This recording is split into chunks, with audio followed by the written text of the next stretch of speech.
What's up? What's up? What's up? Welcome to another rendition of Mr. Ray's Real Estate. I am your host, better known as Reverend Real Estate, baby, and I'm here to tell you all about this real estate game. So today, I want to talk to you about the BRRRR strategy, and the second piece of that BRRRR strategy is how do you rehab real estate? So the B stands for buy, R stands for rehab. And let's go through this thing, baby. Today, we're just going to be talking about rehabbing. So when we're talking about rehabbing, first I want to hit you with a little Rayism. Uh, those that are grateful for what they have get more things to be grateful for. Think about that. The more you're grateful, the more you get. The more you recognize that you are on the receiving end of God's grace, the more you're going to get, baby. So let's be thankful together. And all things give him thanks, it says. So let's do that on a daily basis. So I want to talk about the BRRRR strategy, and we're going to be talking about last month. I gave you some indications on how to buy the property right. You want to buy this 50 or 60% of the ARV. Today, I want to talk about rehabbing. And when you rehab a property, you want to make sure in your all-in cost that you're only rehabbing up to 75% of the ARV. That is the value that the property is going to be worth when you're done. Then you're going to turn around and rent it, baby, using the 1% rule. And then you're going to refinance that thing after about a year. And then you're going to take that same money that you just refied, turn around and do it again. So let's talk about our agenda today. I want to talk about the types of contractors that you're going to be using for your rehab, how to find those contractors and how to keep them. The three types of contractors, the 6 commandments of working with contractors, and the 3 types of rehab that you're going to be doing. And then how you're going to manage this property to completion. Let's go through this thing. So what do you want in contractors? Well, some people say, well, I want the cheapest contractor I can find because I'm trying to make the maximum amount of money that I can. That's all well and good, but you may get what you pay for in this case. So cheapest is not always the thing that you want to look at when we're talking about a contractor. Some people say I want it done as fast as I can because if I'm doing a flip, I want to be able to get out of that thing and get my money back as fast as possible. Okay, so you want cheapest, you want fastest. But there's also a piece of this that what about the quality? What about the quality work that they're performing? Yeah, I know they're fast. Yeah, I know they're cheap. But are you getting the quality work that at the end of the day, that's going to be the type of project that you're going to be able to flip it, or you're going to be able to put a quality tenant in? And so you're not going to get all 3 of these, right? Whenever you're looking for a contractor, just know, pick the 2 that's most important for you. For me, I want the quality and I kind of want a little bit of the cheapness, but I want them to be able to do it on time too. So I guess I want all 3, baby, but just know you're not going to get all 3 of them. So how do you find these contractors, Mr. Ray? Well, first of all, great contractors know other great contractors. So I would start with getting a referral from somebody that you already know in the business.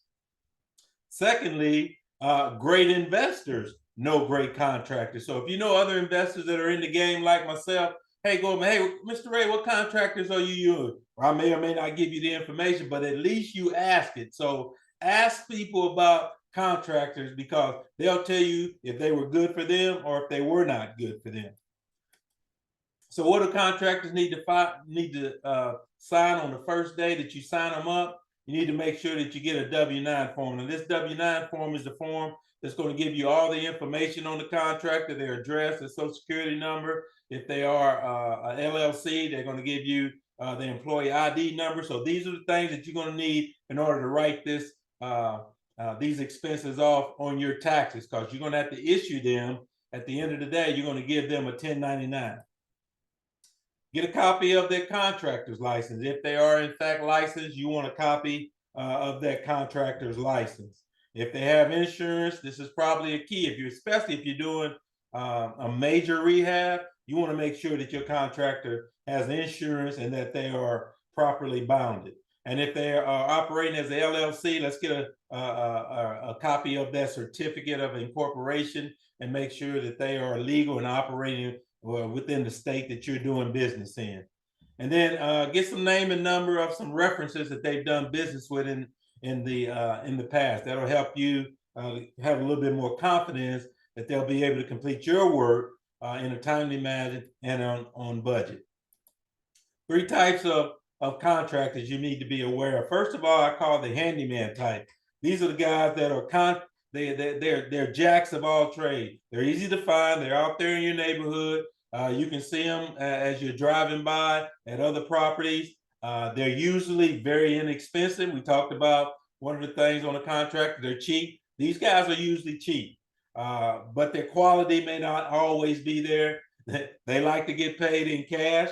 A lot of times they don't have license and they don't have insurance. So when you're using these guys, I say don't use these guys on major flips or when you're doing a major rehab. Use them when you just need to change out a ceiling fan. You got some small work that you need to be done, some painting, things like that. Only use these handyman type for those types of work.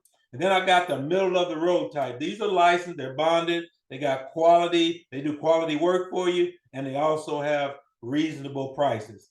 And then there's the professional type. These are the top of the line guys. If you're doing a flip, these are the guys you want. Now they're going to cost you a little bit more, but they're going to have a detailed scope of work, and they're usually hard to find because if they're doing good work, somebody else is keeping them busy. So those are the 3 kinds: the handyman type, the middle of the road type, and the professional type. Now let's talk a little bit about the 3 types of rehabs. Okay, the type of projects that, first of all, you have what I call the minor, where you're just coming into a property, you're doing some painting, ceiling fan, changing out some fixtures, things along those lines. Those are usually things that you can get done for $2,000 to $5,000. Then what I call a medium rehab, where you're going to be changing the flooring out, maybe put some vinyl in or some carpet. You may be doing some windows, doors, some lighting, things along those sides. Those are medium type rehabs. And usually a handyman type is not good for that type of work. You want to start moving into your more mid-level, people that have insurance, people that are bonded, that have their own business. And then a major rehab, here's where you want to use the top flight contractor. You want a general contractor, somebody that knows what they're doing, that's going to be responsible if you got a roof or central heat and air, major electrical, major plumbing. You need to make sure that you got quality people that's doing that type of work for you. And then let's talk about how you screen them. First of all, you give them a call, you got a referral call, talk to them in person, see how they talk. Ask questions about the work that they've done. Ask them about maybe the project that they're working on right now. What are their rates? Some people charge by the square foot. Some people charge by the job. So just get an opportunity to talk to them, visit with them, and see if they know what they're talking about, right? Just ask some questions. I would Google them, see if there's any information online about them that's readily available on Google. Ask for references. Always check references, because you want to know if this individual is going to be able to complete the job that you have for them based on what they've done for other people. And be careful here, because sometimes they'll give you a number of a friend.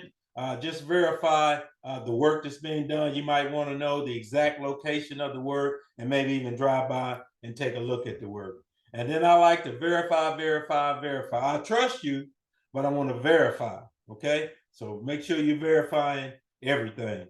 And then if you have any inclinations, let's just give them a trial run. Just hire them for a small job. Maybe they'll come in and do a painting job for you. Maybe they'll come in and do some small electrical and just see how they do and how they manage a project.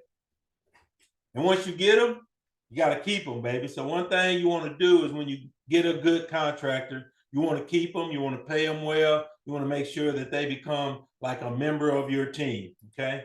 Also, have reasonable expectations of them. I mean, you want the highest quality, you want the best price, and you want to, I mean, you're not going to get it all. You gotta pick your contract based on what I have contractors that do really, really good work, but they're slow. I have other contractors, they're really cheap, but they may not show up on time. So you got to figure out what's the best expectation that you can have on each individual contract. Again, a lot of times you're not going to get it all. Make sure you have detailed and clear contracts, a clear statement of work. Here's what I want done in this room. Here are the things. Make sure it's spelled out so there's no issues, no questions about what you want to be done. So there won't be any disagreements about, well, I thought you said this, I thought you said that. No, look at the contract and make sure it's spelled out in the contract. Always ask for references. Always get you 1 or 2 references on what they're doing, because you don't want to hire someone that's out here swindling people. And you see that all the time on the news. Get a schedule from the contractor before works begin. When are they going to start? How long it's going to take them in each phase? You know, what's the tear down period? What's the rehab period? What's the cleanup period? You want to have all that defined in your contract, right? And make sure you know, hey, is this a 2-month project, or is this just a couple week project? Make sure you get that and get initials on all that information. And be sure to stop by and check the progress. You know, how are they doing? Especially, how do they keep your project after they're done? Do they clean up? Do they make sure there's walkways? Make sure that you're stopping by and checking to see the progress of your contractors. And at the first sign of trouble, don't be afraid to get rid of them, baby. If they're supposed to be doing work and you drive by 1 or 2 days, they're not there, they're not showing up for work, you may want to make sure that you alleviate them, and maybe it's time to move on to the next contract. I call it cutting bait and running, baby, because you never know. All these contractors are not legit. Now let's talk about the 6 commandments of working with the contract. These are some commandments that I live by, and you want to make sure that you live by them too. First of all, thou shalt not always hire the cheapest contractor. Again, you get what you pay for. If it's just a small job, you want the cheapest job, fine. But on overall, when you're doing a rehab, or when you're fixing up your property, you don't want the cheapest contractor. You want the ones kind of middle of the road. They're not the cheapest, but they're going to do you a good job. Thou shalt not always use the same contractor. What happens is, I found out over time that as I use contractors over the years, their prices tend to creep up, right? They realize, Mr. Ray, you making a little money, you got a few of these houses, I'm gonna start raising my rates. No, you're not gonna do that on me. I'm gonna find somebody else to work with. So don't always use the same contract, but if you get a good one, keep them, but don't use them on every project. Thou shalt not use contracts that are not licensed and insured. Again, for big projects, you have to make sure that you're only using contracts that are licensed. If something goes wrong on that project, if they get hurt, you can get sued, baby. You want to make sure they got the proper insurance in place, and that they're bonded, and that you won't get sued, baby. And thou shalt not pay your contractors too early, right? If they're wanting all the money up front, you need to watch it. Even if they're wanting half of the money up front, don't do that. Only pay them enough to get the job started, and that's usually for materials. And then again, don't start a job without I talked about a detailed scope of work. You need to know how much each phase of this project that's going to cost you. And thou shalt always put a timeline in the project. Always have an end date on when you expect this to be done. Now, some people say, well, you know, if they go over that, what do you do? Well, sometimes you can write into your project that if they go over 2 or 3 months, then you get to reduce that. A lot of contractors don't like that, because they like to, the goal is to keep them on target, keep them on their timeline, pay them as they go, so they can continue and complete your project in a timely manner. Here's some final thoughts. We're going to end this thing here. Be sure you get the W-9 up front, because what I found out, sometimes if it goes wrong and you haven't got that W-9 up front, then when you go to write that off, you don't have a 1099 that you can send them. And if you don't have a 1099, you can't write that off on your taxes.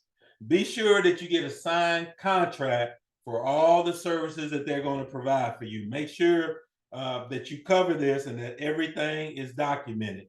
Never pay money up front unless it's for supplies for a contractor to start, because you'll find out you paid them and you may not never see them anymore. And always keep good receipts regarding time and material. If the contractor is buying the material, you want to make sure that you're getting those receipts back, right? And you want to keep track of that for your records. And do not pay the final the final amount that you owe them until the project is complete. That is cleaned up, all the final issues have been resolved. Then you can give them a certificate of completion.